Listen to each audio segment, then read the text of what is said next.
Minute or so. Another minute. Good afternoon, everyone.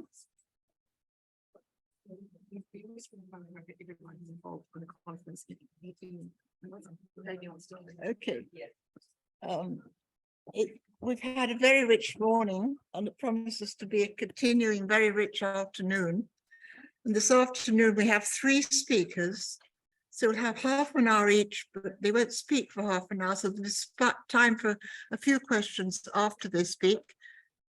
And then we do have more time later with Rob for people to talk and speak and bring questions. So it's a great pleasure to introduce Kenny or Kenneth Lifelatner Pangati, and he speaks fluent Aranda, Amachere, Warlpiri, and English. And he participates in maintaining Aboriginal culture as part of his own two-way bicultural consultancy business. He's been a board member of CASI, and close to Ken's heart is creating places where men can develop understandings in the Western world knowledge, ideology, society, and structure, WWKIS, and in indigenous culture, according to Altira, day after tomorrow's symposium. We've heard a lot about soul murder with Kenny's work. I really do feel it's soul making, and we're very fortunate to have him with us.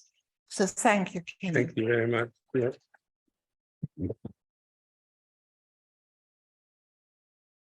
Thank you very much. I suppose here it's my time to do my presentation. So I've got a PowerPoint sort of in the background. It's just more or less my sort of dot points, if you like, to guide my conversation. So I suppose the voice in law in regards to this sort of kind of gives us this opportunity that we'll be sort of kind of faced with in the next couple of months or so when we go to the poll to actually look at as well in regards to, hang on, I can't see this, so I'll move it over here. So this session is sort of hoping to demonstrate that we're going to sort of address these issues, right? What does the Aboriginal sort of kind of worldview look like in regards to the intercultural responsibility, the accountability that it actually provides, the use of the law and culture to actually manage its people, right? Part of the social obligation, cultural sort of kind of morality, a gender relationship, and caring for the country, and how to actually heal from a crime or from hurt. If there's sort of kind of punishment needs to be carried out, it's in a loving way where it's actually the perpetrator is cared for as well. But before we do that, let's start with this, is that welcome in general and acknowledgement to the local sort of people here. So I'll say that in my language. The Langaram Relanandra Etnamergodinum Young Wayad Pijak. So I acknowledge the traditional owners of this country. I just come here today to better speak on their country. So we also need to better do this kind of thing, is extend our sort of kind of acknowledgement in extending it to recognize or also see, if you like, that this is how we are now. We have a situation that's very unique. We have dual heritage. We have dual responsibility towards each other in regards to shaping the future, because that's what we're living for today. It's how we want to shape the future, because we have come a long way in 200 odd years with these two worlds coming together, clashing, but the middle opportunity that presents itself is what we're able to write. We as intelligence beings can write the kind of laws using the Westminster system the way we want it. Because we both are now developing secular view from religion or our own culture. We're in between now. We're finding our own way. YouTube and Google are our uncles and aunties that give us knowledge. Seriously, we don't have this obligation anymore. So, but we've got to take that and sort of say, well, how do we get the best out of it? So in having that dual sort of kind of heritage and dual responsibility towards each other in regards to shaping the future, it starts today. Because it takes us to be able to determine what happens when we go to the polling booths to make it happen. Otherwise, the Aboriginal world is sort of kind of simple in nature. It has sort of understanding that someone supernatural being created us, right? And in doing so, it gave us instructions. So we're going to look at sort of kind of how it came to being and how language plays an important role in understanding all of these things that we're talking about. And law as a protocol, laws and protocols to manage our human behavior, because otherwise we would have had chaos. We got laws to sort of kind of manage ourselves. Then we have also faith. You know, this is where COVID, you know, if you could draw the sparkling moment out of COVID, we worked together so well in protecting the vulnerable. Me, I'm the vulnerable. We did that so well without even blinking an eye, because we said, no, we're going to do that and we're going to follow the order that's given by the government at a federal level to our state levels and our local levels. We did a fantastic job. And then after that, we retreated to our corners and started throwing things at each other. Why can't we look at that as a sparkling moment in regards to, wow, if we can do that in time of danger, why can't we take that on?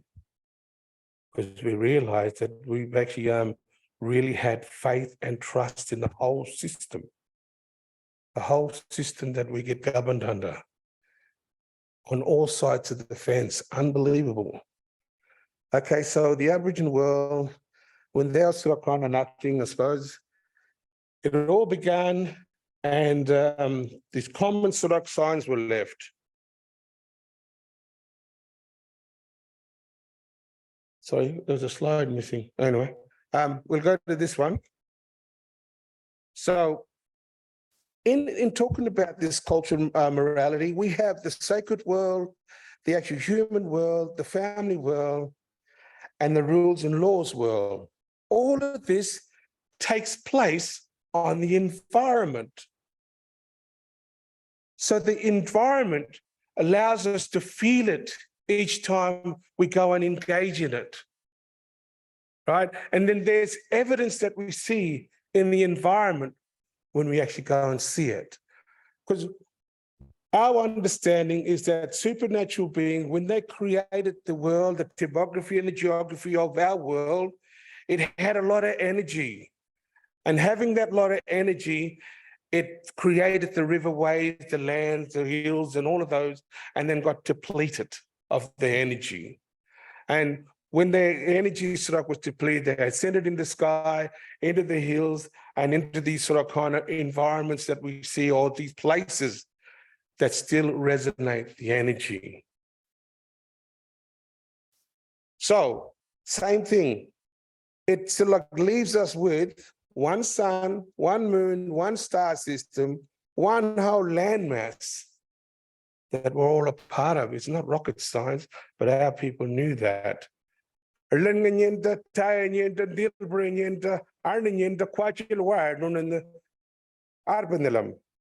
it's just water that separates us from other people. Otherwise, the water has to sit on land because the land is all connected underneath. So, look, guys, I'm not trying to sort of teach you how to suck eggs here. I just want you to be able to see it in a different perspective. That's what it is, because I went overseas and I saw the same sun and the moon just from a different angle. And I thought, wow, you know, we're a part of all of this. Yeah.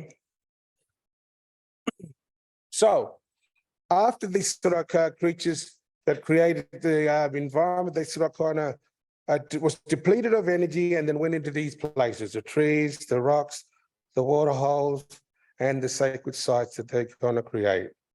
So therefore, if you are a bushwalker or something, at certain times in your life, you would have felt a certain energy, a good energy or a negative energy, an energy that said, oh, you know, I'm not supposed to be here, or an energy is like, wow, this is a great place. And we have little people. We have little people that are miracles. It's just like leprechauns, fairies, and trolls in other sort of cultures. We have them here too. Rob, we have them. So the sacred law itself to live under, punishment, enforcement, but also stories to be able to teach our people to understand it. So punishment sort of allowed for you to sort of kind of be healed through that process as well. Through stories, by telling you, this is what's happening because of this offense. This is what needs to happen because we got all this cascaded sort of kind of contractual relationship with all these people that gives us these obligations and responsibility. It's a network. And then that goes into how do we care for our country because it has all these laws laid down. So when there's destruction, there's a process of healing as well to bring you back into society after punishing you, to putting you in smoke, to let you heal. And then at that same time, you're now part of us again. We move on. We forget about that story.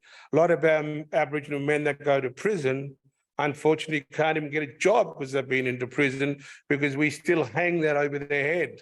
And yet they're supposed to be they serve their time and pay their debt to society, but we don't see it like that in the Western world. You still got this record that you've got to carry now for the rest of your life that impedes your capacity for employment, any future employment. So we struggle there. Where in our society, you do the crime, you get punished, and we move on. Two different ways. But we need to think about that. And we need to look at this here. This here is a process of how traditional law is structured. And these two upper layers are difficult to change, but it can be changed. But this bottom layer gives us a lot of potential to be able to sort of work things out because each tribal groups have different customs of how they do things on a daily basis. We wouldn't know how to skin a kangaroo to be able to wear it as a clothing in the desert, where in the cooler countries, they do that because it's part of their customary process. Otherwise, we've got to respect that kangaroo as a sacred sort of kind of animal. We wouldn't sort of kind of skin it. But for other tribes, they skin it to be able to wear it as clothing because of the weather. So otherwise, the Aboriginal world is a simple world, simple in nature, right? And it's sort of kind of really focused on the social network as its economy. Reciprocity, exchange, because it was a cashless society that only could be honored by doing something in return.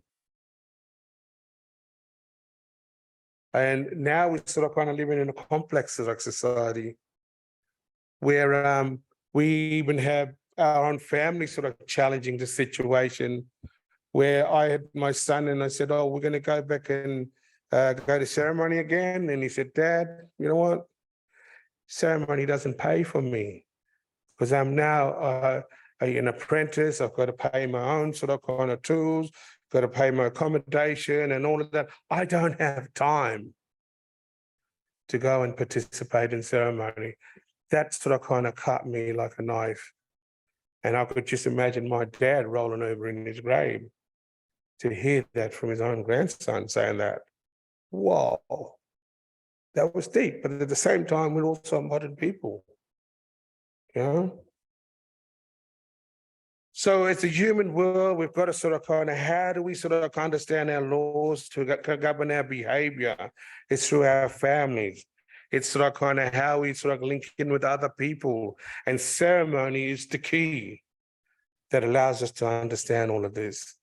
Ceremonies like here, we're having a ceremony where for exchange to happen, we've got to have instructors and we've got to have pupils.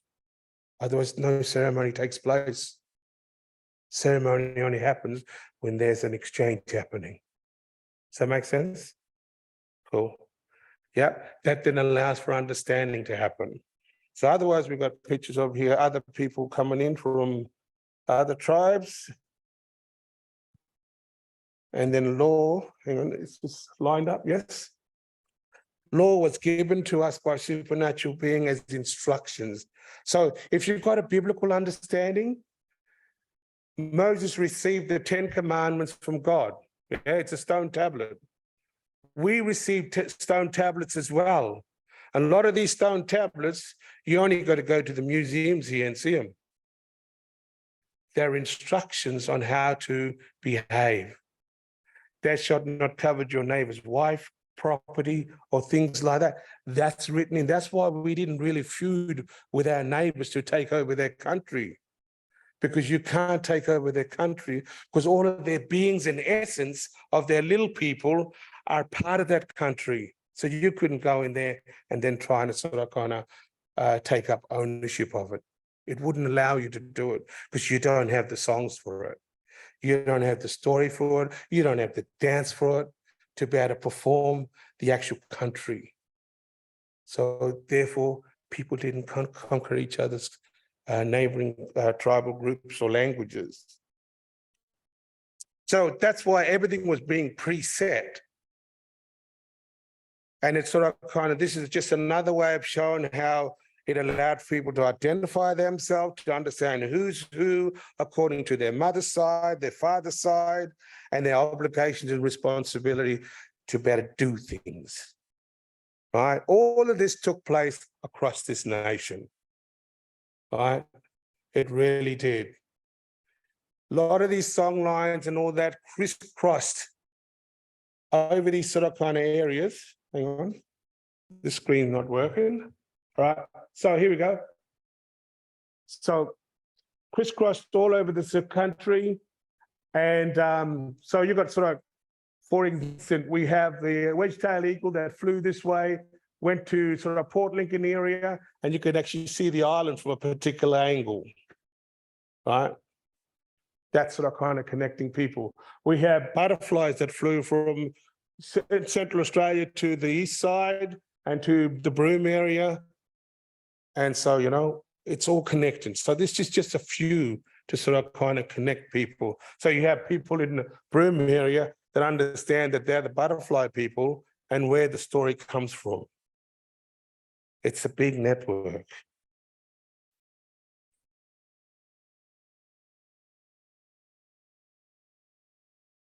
So this allowed for people to, I suppose, these song lines to move between states, territories. It doesn't really matter. The boundaries that we have now, it crisscrossed. It allowed for people to travel with these items as safe passage as well to other tribal groups.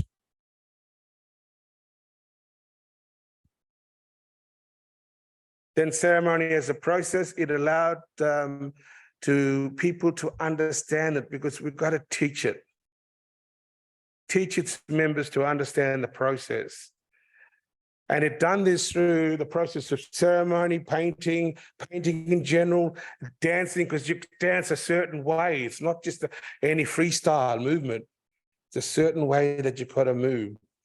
And then in doing that, we're sort of kind of, this is one of the beings that I'm going to show that's then kind of rested. It's just not far here. I think it's in the Gippsland area. This is it here. This is Tedlick the sand frog for the Koori people here. That sort of says as a parable, he drank all the waters, and because the thirsty sand frog drank all the waters, and every other animal sort of said, hey, that's not right. You got to share it. So it's a local story from this region that says greed is not sort of welcome. You've got to share for the survival of the collective. Does that make sense? And these are the evidence that are sacred in people's backyard in some places. It's there that says this. if you know the story to it. Country only reveals itself when a person of knowledge takes you to it and shows you this is what we're talking about here. This is our fire dream in the Warlpiri. Warlpiri's about two sort of Jangala brothers that went hunting and didn't want to share it. They actually ate the kangaroo. And their father suspected that, so he summons the whirlwind and lit a fire, and the fire engulfed him. So punishment for not sharing was death. Now, this is where we as Aboriginal people are now developing secular view from our own culture. We're not being guided by this as much, because when it comes to royalty times, we're being greedy. We are very greedy. We even fight to it. But at the same time, we're starting to realize, hang on, culture's not punishing us, or is it punishing us for not doing the right thing? Is it punishing us because, we are not doing the right thing that we're supposed to do as human beings? So all this sort of kind of trauma and all that we're hearing too, it could be the punishment. My auntie folks interpret it that way. Are we being punished because we are not following our laws? We're not following our Jukurrpa. Very interesting. And I was about to say to Auntie, sorry, it's just the policy that's being made that's changing. But anyway, this is a fire dreaming that sort of kind of allows these kind of behavioral requirements from human beings. So here's the sort of kind of knowledge of, we've got to dance the area, we've got to do this, and this allows us to see this, right? Where this map here, if you could put this over a modern day map, will show you exactly where these things are in regards to showing, go to the next slide, yep, this here, showing who's rich. Oh, sorry, in the next slide, I've got all the sort of things connecting. So sorry, we'll go to the next one.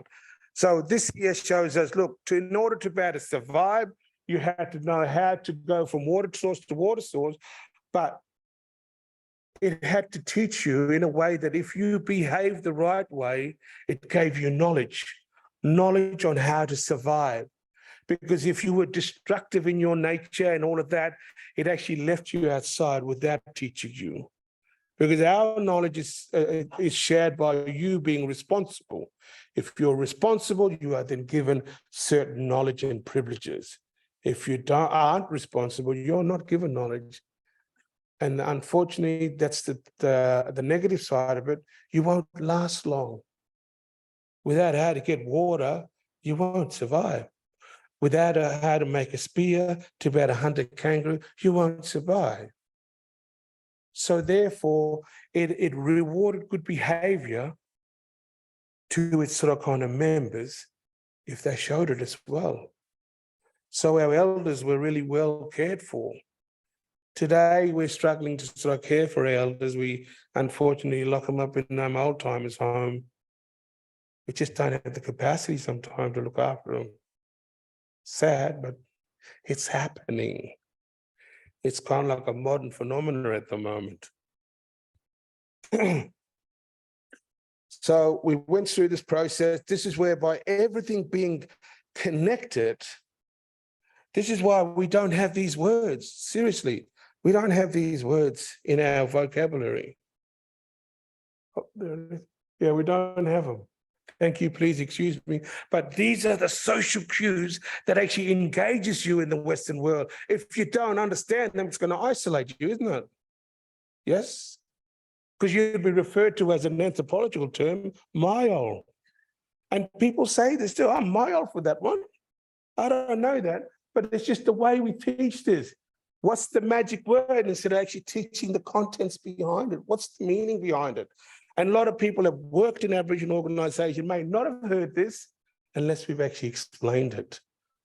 That makes me feel good when you actually use that word, because that makes me appreciate it, this, and that. But we've got to share that space. We've got to share that word. What does it really mean? Normally in the session, we kind of like unpack that a bit more, but not today. We keep on going. So all of these sort of lines up like this at the end of the day. Nope. Here we go to a better slide here. God or supernatural being gave us instructions in stone tablets on both sides or wooden tablet on pretty much how to do things, how to live. And this is what we have today, really. So when I said, I quoted my friend, Alice, saying, look, don't tell me that the sky's the limit. This is Donna Lemon, when we know that the man has walked on the moon. We could do better. This is our opportunity to better write what we want to write. So as I said, this is just my talking points. I just want to get to where I want to go to. So this is what we got. We've got this system here, we've got this system here. This system here is a little bit difficult to change, but we can. We can make that because it's just human creation, right? It allows us to put these two together, right? Because at the moment we can't see it. Something in the middle kind of blocks us. So we need to better go forward. And this particular gentleman, Baker, gives us these reference. Term culturalism and structuralism provides us with a combination of hope when we combine the two. When we combine the two, right, it actually allows us to understand that these two things are the same, right? Because it all comes down to words. See if we can, sorry. Okay, it comes down to words. Right, words here. Words leads to symbols, leads to kind of meaning, right? Leads to understanding. But how do we get there? How do we get there is that we've got to do this. We don't think about it enough, but this is what we've got to do. We've got to hear it, see it, taste it, smell it, touch it. All our senses got to be firing, right? Otherwise, this picture, you can't see it because it's a brick wall made of words. Because you can't understand that, it's a brick wall, isn't it? But if we change it over, you understand that it's not a brick wall, it's not an obstacle. Yes? So this is what we've got to unpack. How does each society really functions? And then when we get to the core, we're able to then actually make it work for us collectively. And I think I may have run out of time. Is that right? Where I think if we just kind of quickly go, sorry. Here, this shows the connection in regards to, how they're linked, how they have a reciprocity role. And that's how it functions. So at the end of the day, if I get to the last slide,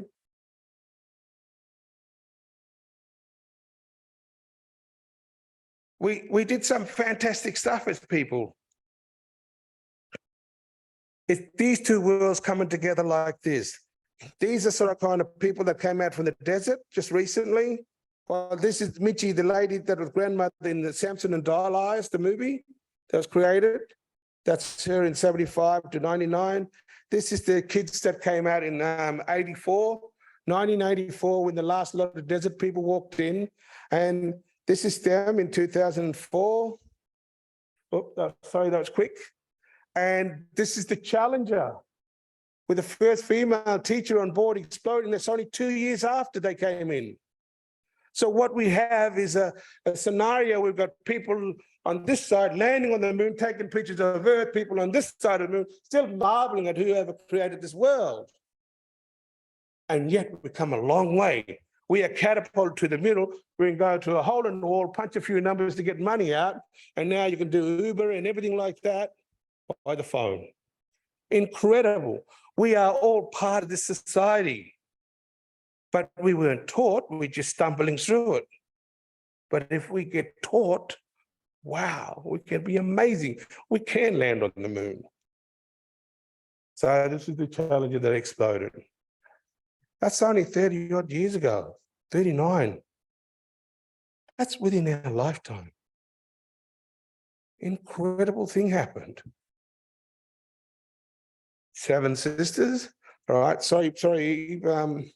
This is showing some quick snapshots of, hey, our people, our forefathers did some amazing stuff. what are we doing wasting our time saying no? Seriously, what are we doing wasting our time when now people did some amazing stuff before to set the foundation of where can we go as a nation? Some hard work here, but absolutely crucial in regards to allowing these two systems that actually both come from God, that was given. Now, this is the interesting year we had the Queen's death and the King's coronation. We've seen absolutely military power of the system that we live under, and a system that allowed us in 1901 to have our own constitution. And we're being really protective about that. We had to fight to get that. So we just got to shape it to sort of reflect how do we as people want to go forward. Because it's lining these up is not a problem, because they both sort of kind of come from God, but then we as humans develop secular view for it. Magna Carta was just an agreement between the barons and the king to say, no, you can't do that. You've got to work with us. You've got to talk to us. You've got to consult us. Comes back to talking. Comes back to actually having a one voice. So here's a little sort of kind of quote. I'll go here. Symbols gives us culturalism, structuralism, and language. Symbols are a language that can help us understand our past, as the saying goes. A picture says 1,000 words, but which words? Understanding our past determines actively our ability to understand the present. So how do we sift truth from belief? How do we write our own history personally or culturally and hereby define ourselves? How do we penetrate years, centuries of distortion to define original truth? Now, Dan Brown is a sort of a fictional writer, but he's right on the mark here because he doesn't have to be obligated to anything else. But he's saying this is what we are. We are right here. So for those that are here today, and we determine that, and if we choose to see that and action is that because we truly have dual heritage and dual responsibility towards each other in shaping this place and space. It's our world, guys. Thank you very much.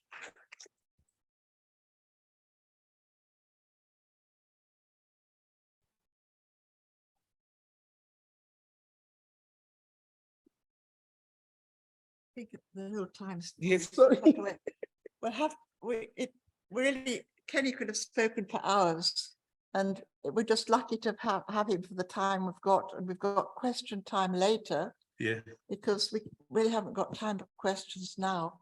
But thank you so much for being here. Thank you. There's a lot one could say.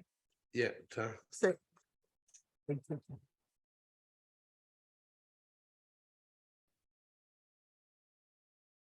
I'm sorry we got to go so back to back, but this is the way it's arranged, because I'd like to introduce Melinda Hinkson, and really thank you so much. Come up, Melinda, for giving your time to us today in your busy life. Melinda is the director of the Institute of Post-Colonial Studies in Melbourne, and is a social anthropologist, and she's spoken before, so you have a glimpse of her. And she writes about Aboriginal affairs with astute perception, informed by long-term friendships with Warlpiri.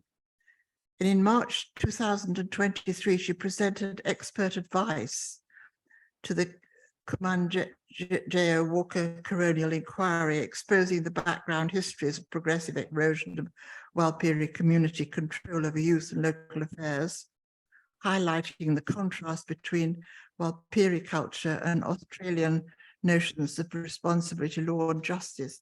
So that's very pertinent, because this whole group of speakers today are from the same area. So we have an in-depth view of this. So thank you very much. Thank you, Eve. Thank you, everyone. I'd like to start by acknowledging that we do meet today on Wurundjeri country, and in the context of our discussions and our deep thinking from this place, I'd like to recommend the work of the Uruk Truth-Telling Commission for those of you who've not had a chance to go and have a look at their website. There are some very, very powerful and remarkable resources to look at there, including transcripts of evidence that people have been presenting to that commission. And they're just calling now for submissions from the wider community. So I think, you know, in terms of our thinking today about this question of the larger responsibility that all of us have, that's one really good place to look. I want to commend the organisers of this wonderful day today. It's very, very unusual in my experience to have a meeting like this where you have a small group of people who all are invested in one particular region, and we have an entire day to engage with you on issues that are profoundly place-based, but can be opened out to a national level. And I hope that you're all getting something a bit different out of this kind of engagement to the usual skim across the surface of so many differences, which is more the kind of conference that I'm familiar with. And finally, I want to just say what an honour it is to be in the company of my fellow panellists, and to acknowledge what a tough gig it is to come on here and follow you, Kenny. And I'm going to apologise to you because I'm going to take us from your very uplifting talk to somewhere dark again, I'm afraid. But I feel like in terms of this question of shared responsibility, we also need to go where I'm taking us. So as it's been said, I come to these discussions not as a psychoanalyst, but as a social anthropologist. I've been visiting the community of Yuendamu and my Warlpiri friends and mentors and teachers there since 1994, and I've been returning intermittently ever since. The thread of my anthropological interest that perhaps resonates most strongly with the interests of the community gathered here today is a deep concern for the integrity and the security of the person as a social being. My own approach to human experience is influenced by the work of social psychologist George Herbert Mead, who was endlessly interested in the constitutive nature of self-other relationships. And Mead's student, philosopher Axel Honneth, reminds us that every person is dependent on the possibility of constant reassurance by another. The experience of not being affirmed, of being disrespected, can be felt with a force akin to abandonment. Ultimately, a failure to be recognised in the terms that one knows oneself poses the risk of an injury that is so significant it can cause the identity of the entire person to collapse. I have first-hand experience of observing the impact of such injuries on Warlpiri friends. Now, today already we've been reminded and given the context quite a lot of the devastating case of Kumanjayi Walker. The circumstances of this young man's death shattered his family and community and triggered national and international outcry, quite rightly. Constable Zachary Rolfe was exonerated at a 2022 trial, murder trial, much to the distress, the despair, and the anger of Kumanjayi's family and so many more of us. Persistent calls of Warlpiri leaders for justice for Walker have demanded a proper accounting for this death, as well as a wider transformative response.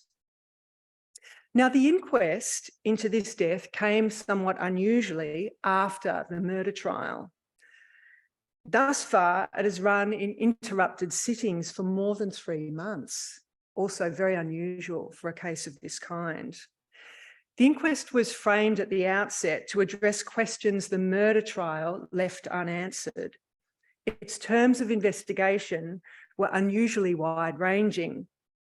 Much evidence that had been declared inadmissible at trial has been publicly aired and very closely scrutinised at the inquest. Beyond circumstances directly surrounding the killing, the inquest was also considering the potential influence of structural racism, the militarisation of the Northern Territory Police, and the disempowerment of Warlpiri brought about by shifts in government legislation, policy, and practice. Earlier this year, I was called to appear as an expert witness on behalf of the Warlpiri Justice Committee of Yuendamu. Specifically, I was asked to address questions regarding the disempowerment of Warlpiri over time and the impact of shifting government approaches on remote Aboriginal communities in the Northern Territory. I have watched much of the inquest hearings via live stream. And today, in sharing with you some of my reflections on this process, I want to ask one particular question. What has the unusually broad purview of this inquest allowed Australians to see? Those of us who have been watching it, of course. What does the Walker inquest reveal about transformations in the circumstances on the ground in small Northern Territory towns such as Yuendamu? And what do these circumstances demand of us in the wider community? So my comments now come in two parts. I will start with the question of what the inquest has exposed, and then I will turn my attention to some of the evidence that I presented, which lays out my observations of how and why the current very difficult circumstances in remote communities has come about.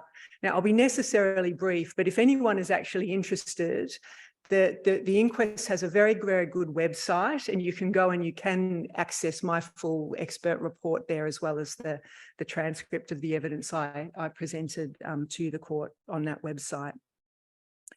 I want to suggest that Kumanjayi Walker's killing cannot be explained away by the actions of a renegade policeman, nor a bungled police operation, nor by transformations in police culture.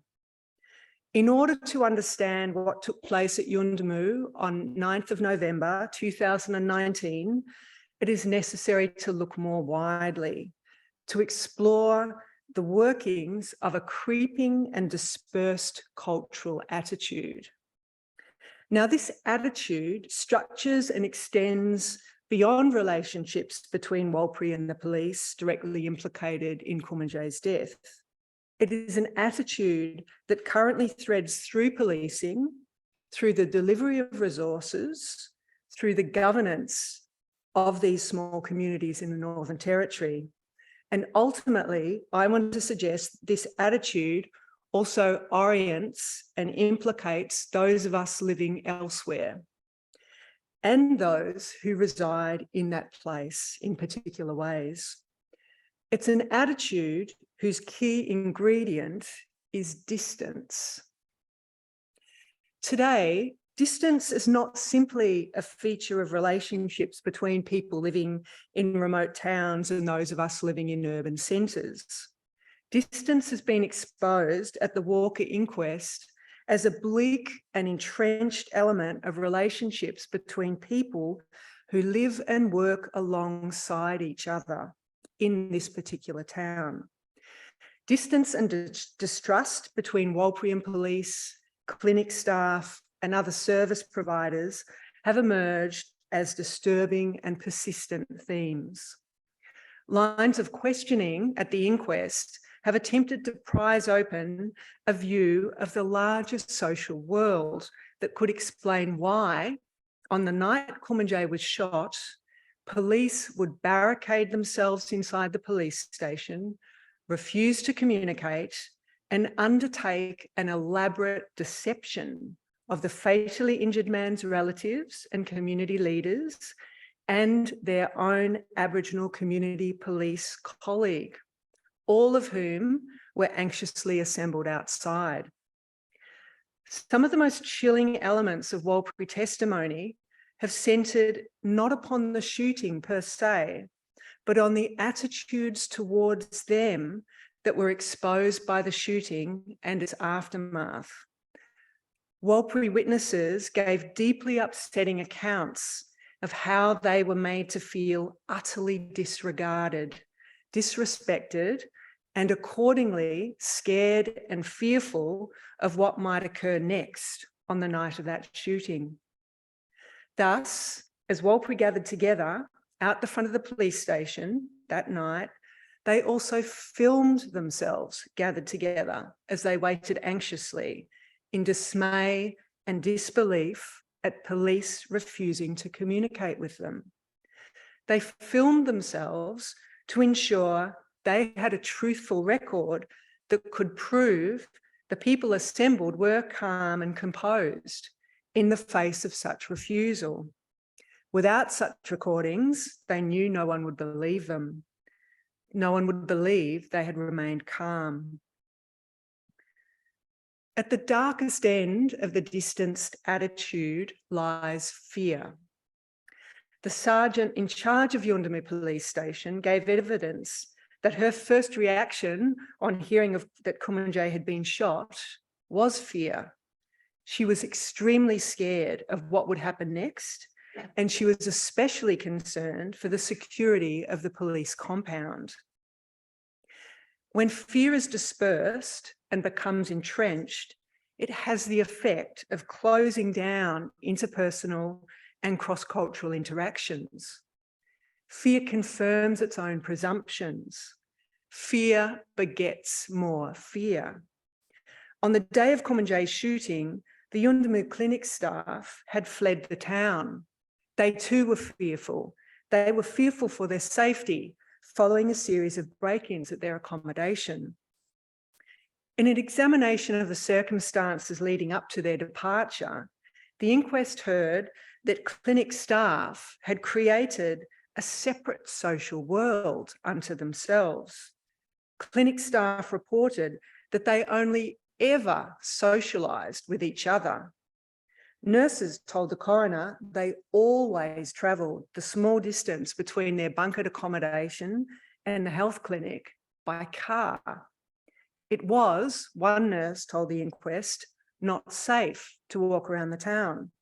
She'd been encouraged to adopt such a mode of segregated living since the time of her arrival.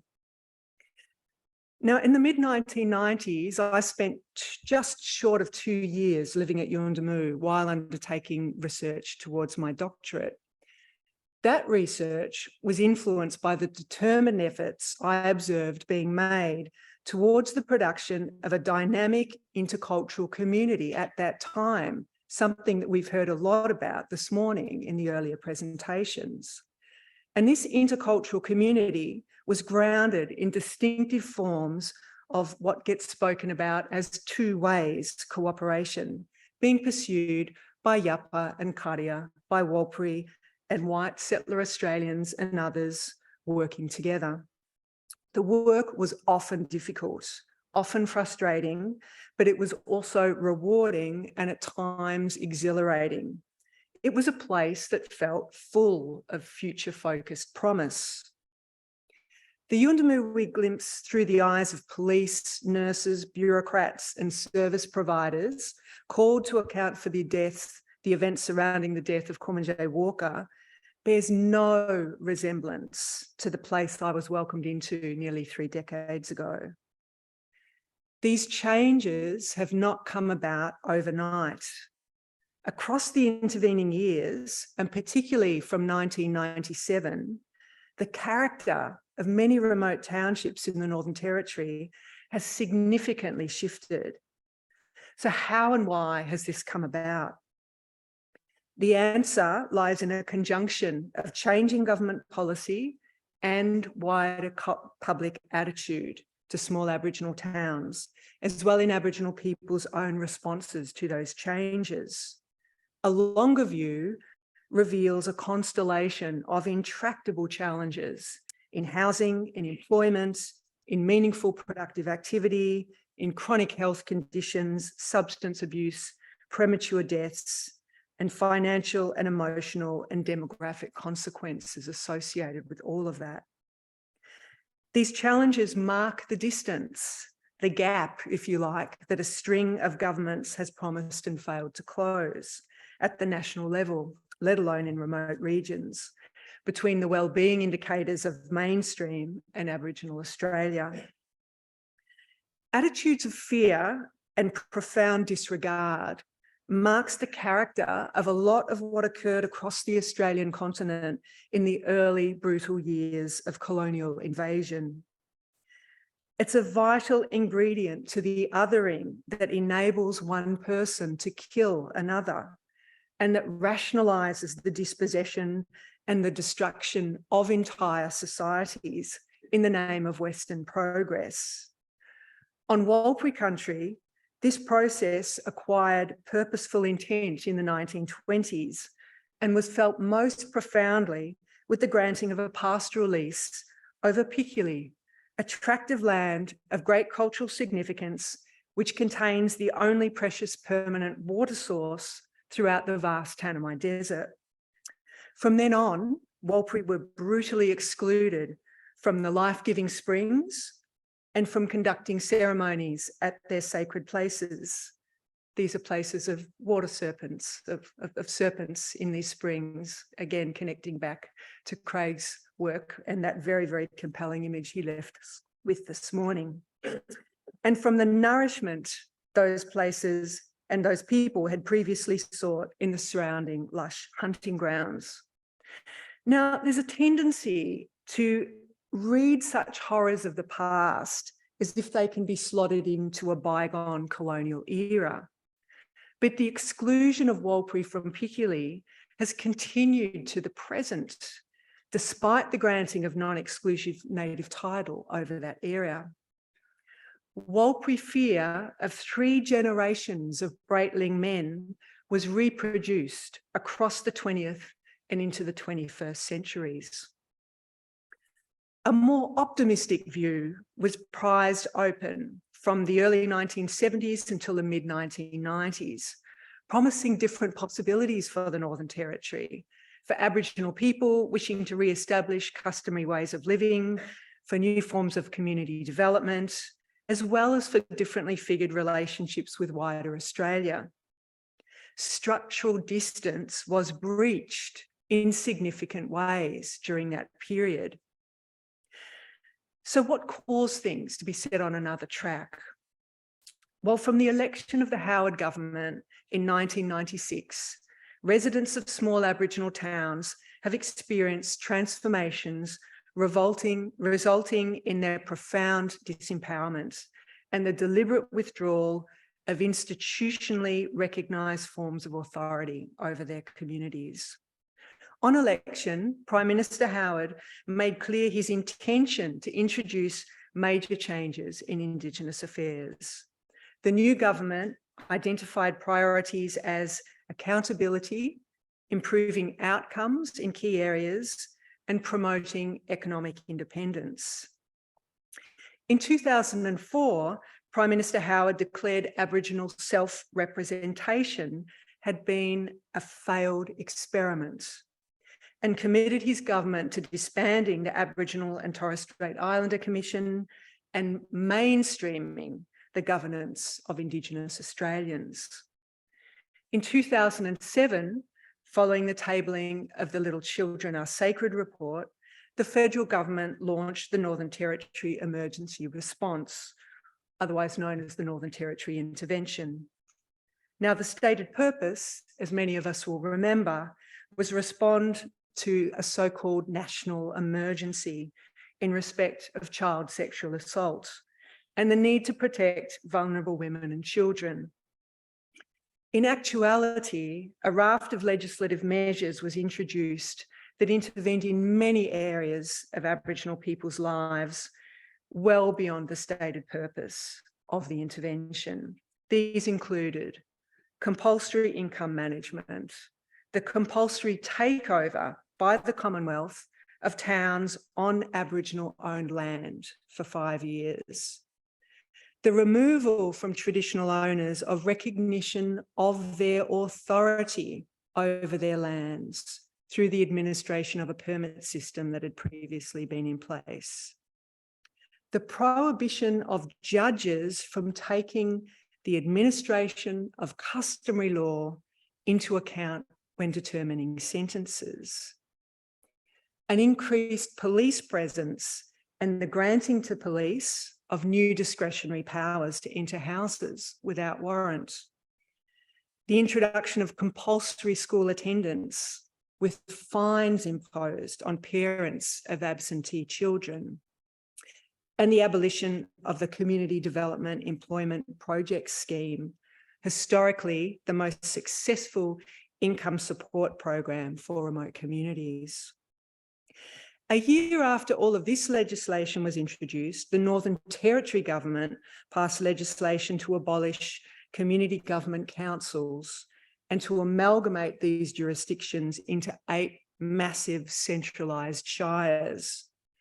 The introduction of this new model of regional governance decisively undercut the primary community-based institution through which local Aboriginal authority was recognised and interfaced with wider Australia, and also where significant employment for local people had occurred.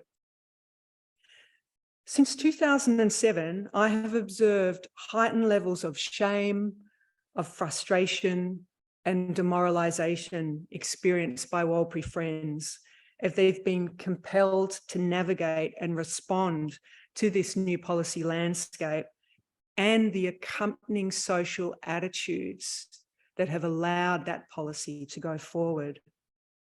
I've observed heightened levels of despair experienced by Warlpiri in response to the disparagement of their culture and their communities by politicians and in the mainstream media. Instance after instance of decision-making on the day of Kumanjayi's death reveals the exclusion of Warlpiri from positions of authority and oversight of service provision in their town. The quest to understand the death of Kumanjayi Walker has progressively opened out to reveal a wider plane of consequence: withdrawal, disengagement, lack of trust, betrayal. There's been plenty of evidence to suggest that police themselves are overworked and fatigued, yet their vulnerability had a deeper dimension to it. It is clear when you watch their questioning at the inquest that police simply didn't know which senior Warlpiri people they should communicate with following Kumanjayi's death. That they were fearful was offered as justification for police use of tactics of avoidance, pretense, lies, and tricks. Police revealed that they had sedimented expectations regarding Warlpiri tendencies towards violence. They had mangled understandings of the workings of cultural payback and customary law, and a lack of genuine relationships with people outside the day-to-day administration of law and order. And I think that's the thing I would underscore the most: lack of genuine relationships with people. Something has gone seriously awry. It was not always like this. It's simply not possible under such conditions for Warlpiri to be regarded as fully human, reasonable, and governed by their own principles of decency. In the time of government insistence on individual responsibility and a disparagement of extended kinship as justification for paternalistic income management, and I know we can have an important discussion about the good work that income management can do where it's needed, but this was insisted without any communication or proper discussion with people. There would be little reason for police or other service providers to approach Warlpiri people and Warlpiri culture with openness and interest. Like the rest of us in wider Australia, police have been presented with a set of images of remote Aboriginal towns as places of dysfunction and in need of hard governance. Constable Zachary Rolfe has been dismissed from his position within the Northern Territory Police Force. With him already acquitted of murder and his demonstrated refusal to take any responsibility whatsoever for his actions, and I must say this is a profoundly shocking affront to Warlpiri principles of honour in conflict resolution, such as we've been hearing from Ken. What can the inquest achieve?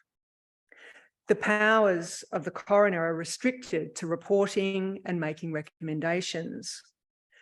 But I do think, and this is to try and take me somewhere to join with Ken's wonderful optimism in the previous talk, there's something about the timing of this inquest, perhaps, coinciding with the lead up to the referendum on the voice and with heightened national attention to social unrest in Alice Springs and further afield, that might give us perhaps some degree of optimism that its recommendations might have some kind of political traction rather than the many thousands of pages that this inquest will add up to being shelved like so many inquests and royal commissions before it. The grim picture that emerges from the Walker inquest runs in many directions, and ultimately it envelops all of us. It points to the need for an entirely new ethos for Indigenous policy, an end to outsourcing as the default mechanism, the presumption that authority needs to sit elsewhere rather than on the ground with people who are making their lives, and the comprehensive rebuilding of two-way relationships of trust and community-based institutions, locally, regionally, and nationally. Thank you.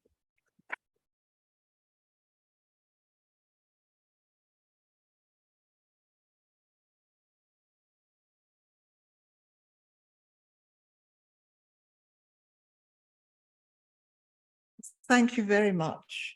And I think we do need to know the truth before we can shed light, and especially we need to know the history. So it's really very helpful. Thank you very, very much, Melinda. And we will have time for questions when Rob has the open forum for a 50-minute hour after afternoon tea. But Chris, where are you? Yeah. Here. It's a pleasure to introduce Chris Croker, who's a Luritja man. How do you say that? Luritja from Central Australia. And he's been managing director of Impact IP since 2016. I think he can tell you what that means. And he's also a steering committee member of the First Nations Clean Energy Network. He's also chair of CASI and a board member of the Australian Communities Foundation and Desert Knowledge Australia. So thank you very much, Chris. We look forward to hearing what you have to say. Thank you, Eve. Abaya Nanancho Ini Gridapa. Hi, everyone. My name's Christopher. As Eve mentioned, I'm a Luritja man from Central Australia. And I'd like to pay my respects to traditional owners of Naarm, Melbourne, both the Wurundjeri and Bunurong people. Many of them are my dear friends, who have, for years and generations cared for this beautiful country we call home now and that we're meeting on today. I actually really want to acknowledge my good friend Kenny, who's told a really good story and set the tone, I think, for understanding that, cultural practices and law in Aboriginal families is very strong still today, even though, generations and, back in the day, before, colonisation, those practices were in play. But actually, even someone like myself, I'm fair-skinned. My father's not Aboriginal. My mum is, though, from the Central Desert. Even in my family life down in Naarm here, the interplay between some of these ancient practices still kind of plays out in the home life, but funnily enough, plays out in the boardrooms where I sit as well, you know. I kind of wanted to paint a picture of, well, what do we see some of these cultural practices, how do they play out for someone like me, or for some of these youth that we hear about that are, you know, living in the modern world, not necessarily living out on country. A few of you may know that about my family from Central Australia, you know, west of Alice Springs, out, you know, from Alice Springs out towards the Western Australian border and maybe a little bit beyond there. My mum, you know, she was literally born in the desert there, and I remember she's passed away now, sadly, but she used to tell stories of her and her brothers and sisters, like, you know, literally kind of still living a nomadic lifestyle when she was young, and that's all changed, of course, but whereby you know, past government practices really interfered and, you know, changed that those local dynamics there. Of course, as with most families across Central Australia, sadly, you know, families were affected by, you know, the government policies, stolen generation. You know,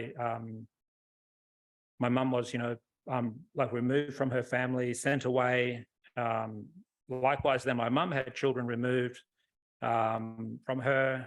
It's, you know, these are things that are still happening and still has an effect on that. I told my personal story, because I'm very fair-skinned, if my father wasn't in town when I was born in 1974, I would have been removed as well. So it's not, you know, this happened 100 years ago. This is, you know, well, it affects me, it affects my family. But yes, I wasn't born in the Central Australia. I was born in Garamali or Darwin, up in the Territory. But because of our connection to Central Australia, we travelled extensively, you know, out to country, Alice, Bantua, Uluru, Wataka. You know, these are all basically our playgrounds. You know, we grew up learning and hearing from our families, and, you know, spending time on country. But life was tough. You know, life is tough today for our families. Life was tough 50 years ago as well for these, you know, for families and communities. I'm one of 11 brothers and sisters, so it's a very large family. We were very poor, you know, but we were very rich, you know, in terms of our culture and family connection and the communities that we had around us.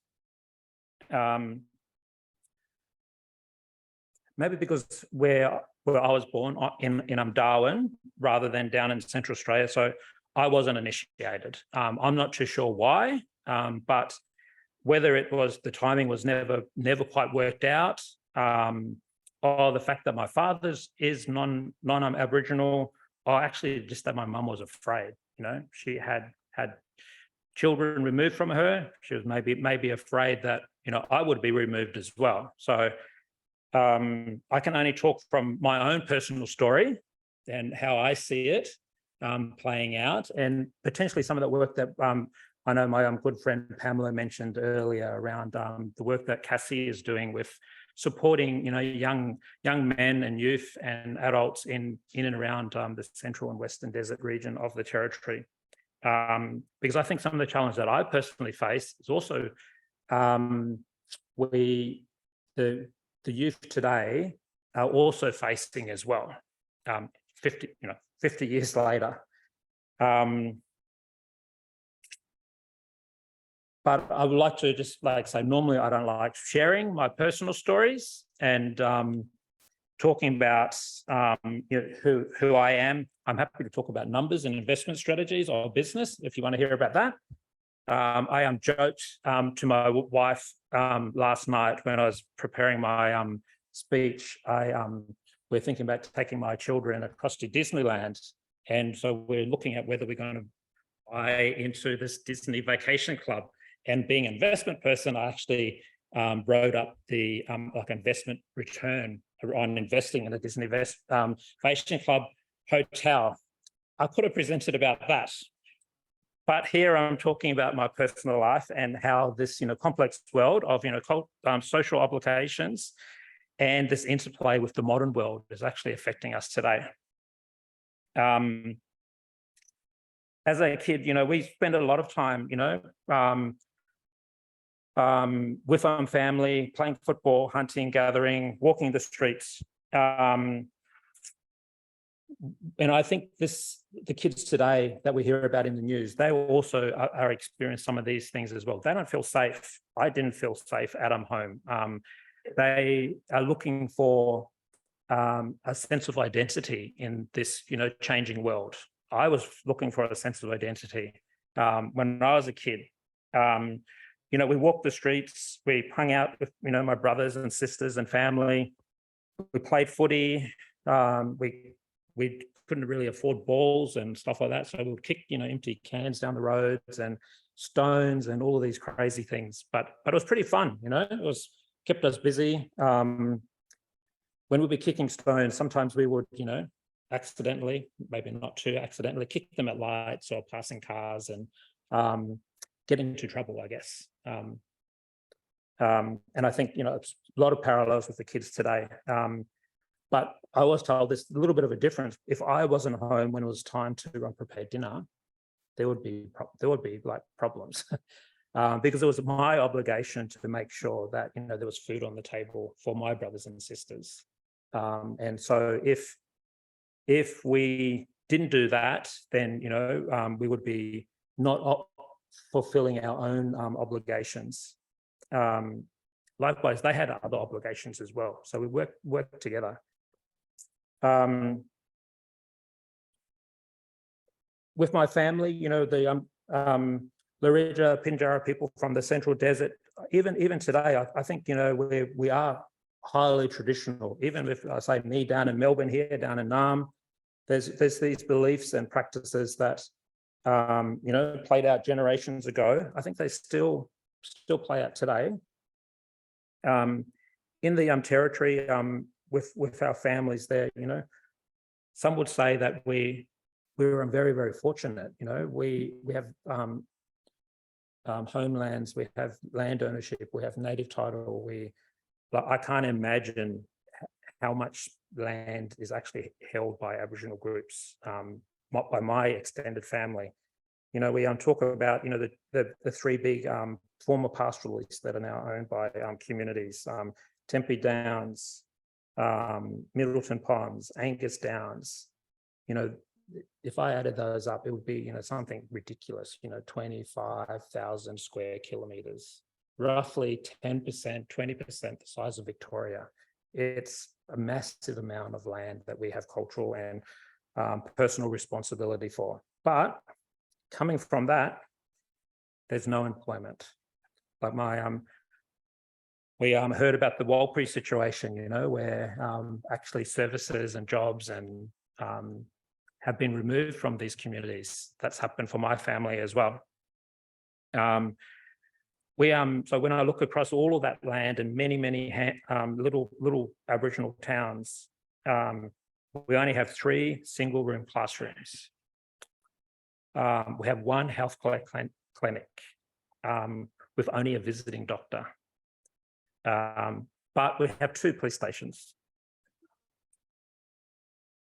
Of course, I owe a lot to my elders and uncles and aunties and grandparents. They've had to fight. They had to fight hard. They fought against getting their children removed to survive. They fought for land rights. These are elders. They're literally the heads of our families. And cultural, flagpoles. We hold them up. They're the ones that we see standing on top of the hill, and we point to them and say, I can identify who I am by who they are.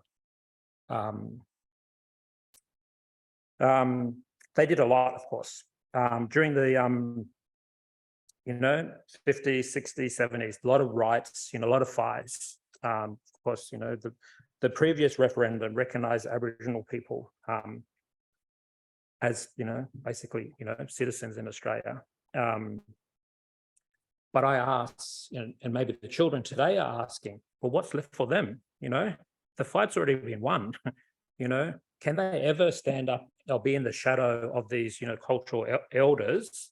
And how are they going to live up to those obligations? They were really tough people. They literally fought to save their lives and children. What does this mean for the younger digital natives today?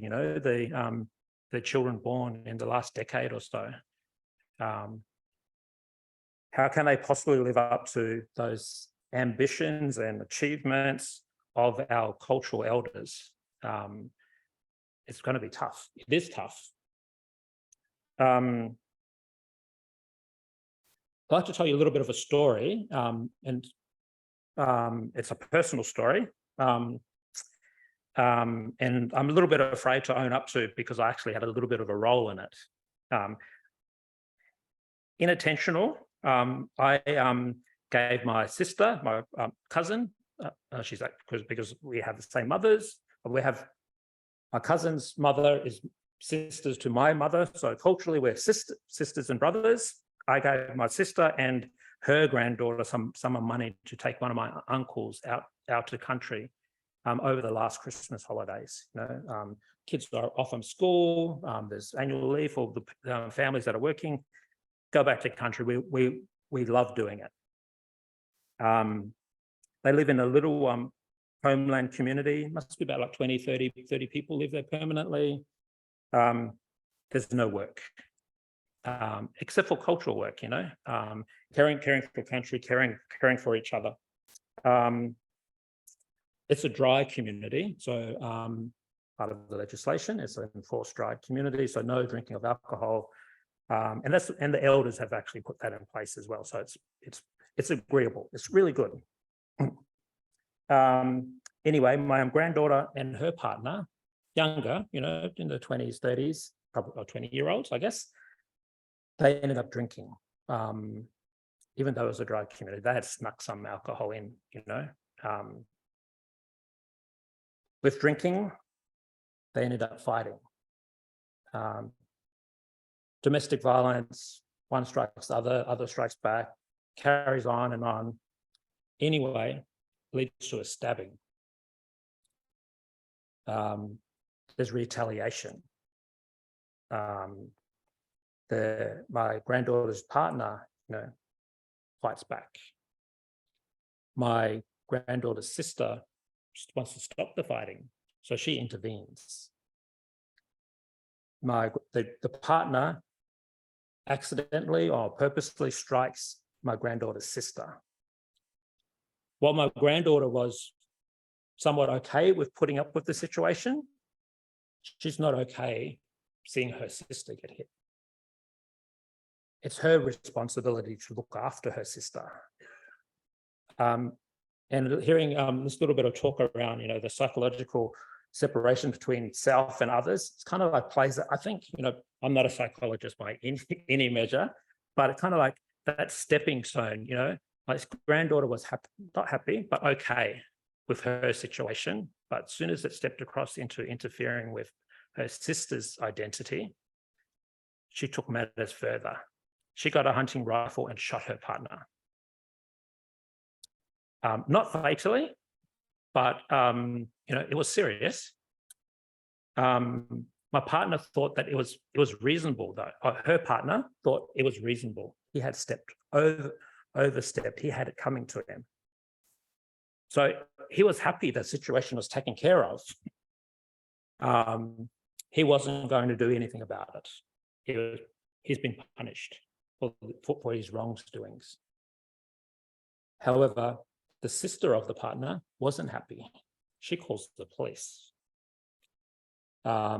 Within a matter of hours, this remote community, literally hundreds of kilometers from the nearest town, there's a riot squad. Dozens of officers, at least 4 in full riot gear. They come and basically handcuff everyone in the community.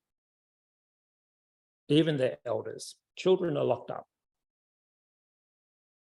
overnight, locked in their own houses. Even though it was only two, my granddaughter and her partner were the only ones drinking and causing problems. The whole community is locked up.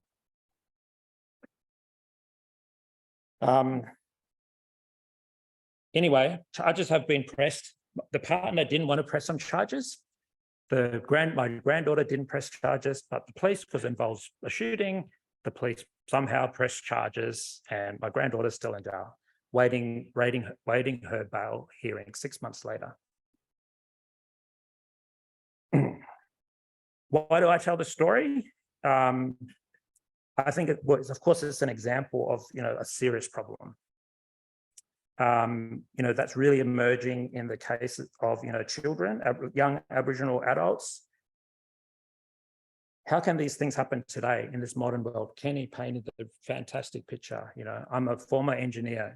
We can put people on the moon and take them to space, but we still have, Aboriginal families, largely having the power taken, not having a say over matters that affect them. There's problems of overcrowding, and all of the things that go with that.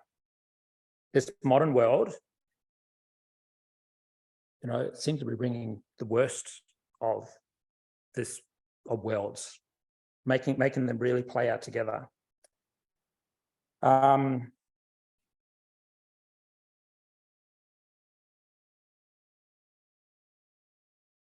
And we see, governments and police and law and order, reacting to some of these problems.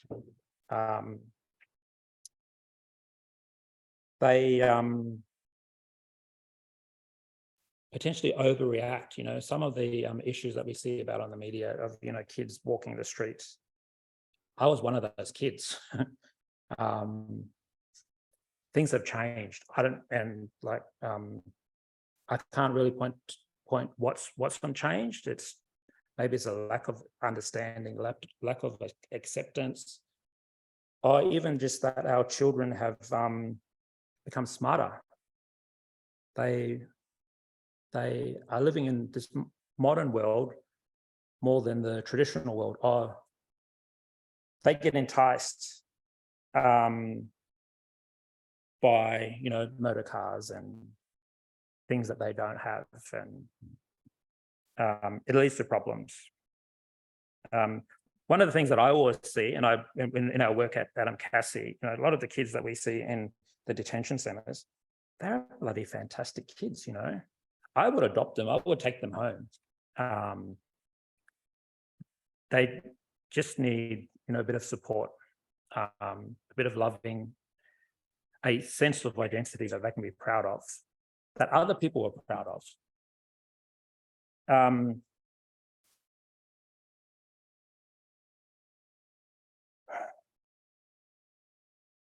Of course, we have to, as Aboriginal people, we're living in these two worlds. We want to maintain strong cultural beliefs, and we are potentially fading a little bit. And there's, people and organisations looking to help strengthen that. We've got the modern world that presents all of these opportunities and all of these, not quite temptations, but, things, consumerism in jobs and employment, travelling interstate, social media, Foxtel. It's really, really challenging to, draw that middle ground. Which way do you turn when you're faced with challenges? My mum always used to say, Bob, the country is always going to be there. It never changes. So I think that's one of the things, one of the really strengths for us is that we identify, with the stories and the Jukurrpa and the land and the country. It provides us a sense of grounding But when that connection to country, connection to the Jukurrpa, the dreaming, is kind of a little bit fading and a little bit taken away, what do we have left that remains?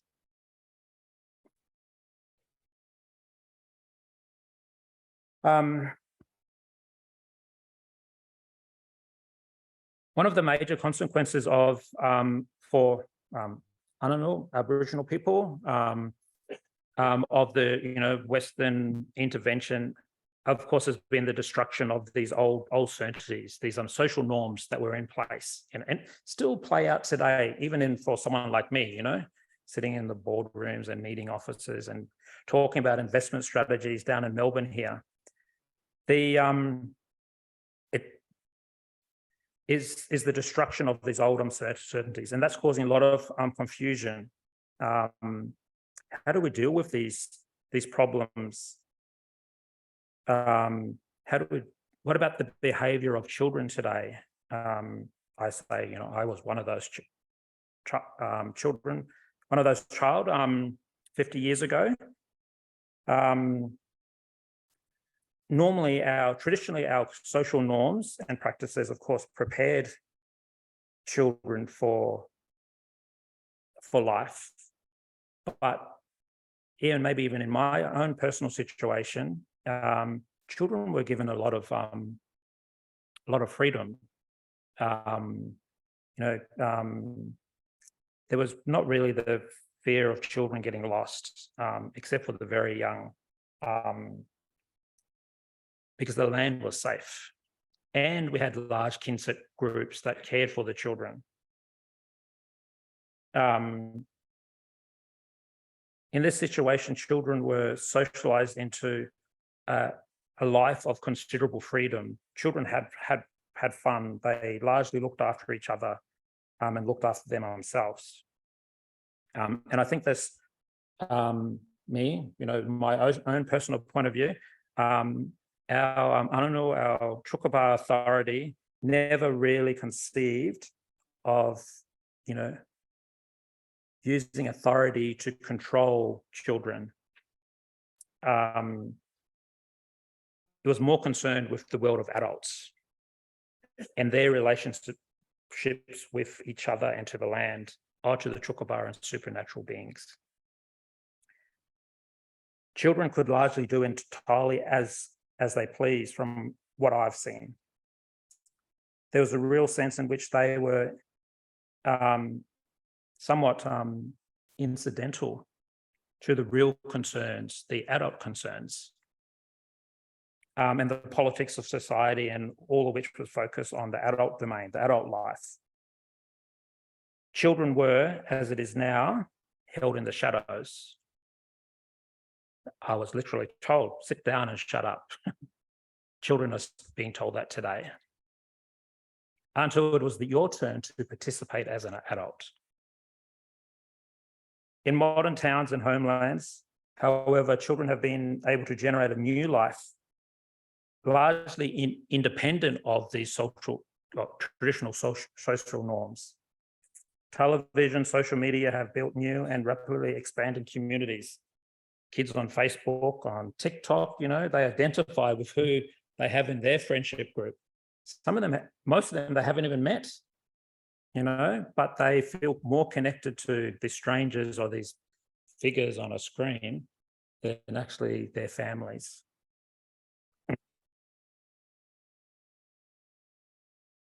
I would say that the modern pursuits and aims were never contemplated or envisaged in the framework built up for the regulation of traditional affairs.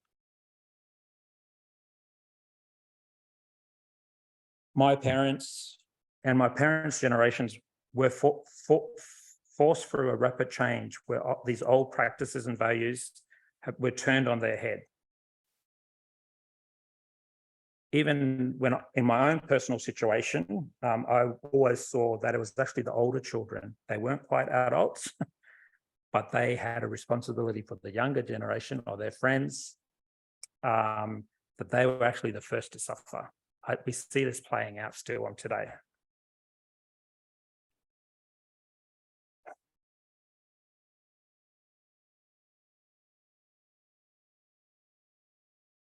even though I've always said, me personally speaking, this culture that we see on the news and media, this dysfunctional Aboriginal culture, it's not Aboriginal culture.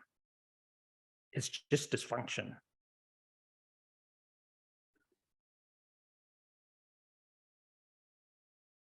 But I'm the first to admit that today we actually have a generational history, 20, 30, 40, 50 years of dysfunction.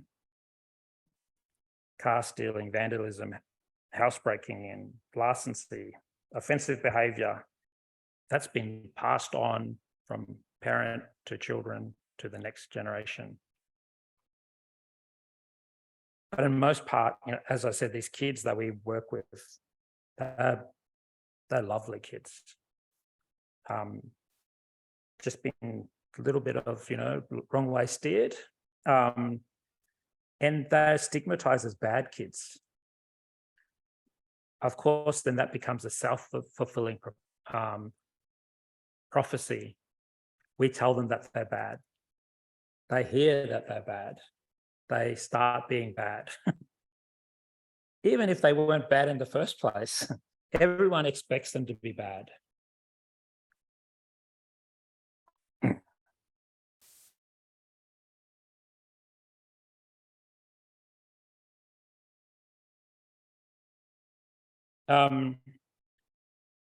Just kind of like finishing up, because I want to try to finish a bit early. Well, time's up anyway. I think in this modern world, we kind of have this three-way enigma, because Aboriginal people, I don't know, on one hand, of course, we have a stake. We need to live in the modern world. We want to enjoy the services, the rights, the education, the opportunities that the modern world gives us. But we want to wrestle back autonomy and control and the Aboriginal traditional way, or, the social norms. But then also, it seems we're quite happy to actually have the non-Indigenous managers actually leading these organizations and making decisions for us. So it's kind of like this three-way kind of uncertainty on which way to go and which is the right way forward. Thank you, everyone.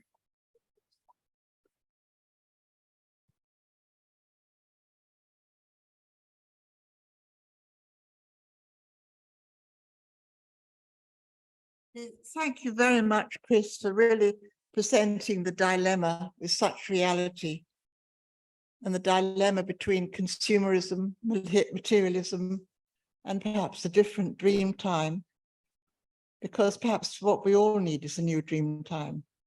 Not just, I really think this is the issue for all of us, because our whole social fabric is rather in chaos at the moment. And I think you presented that dilemma so clearly, and thank you very much.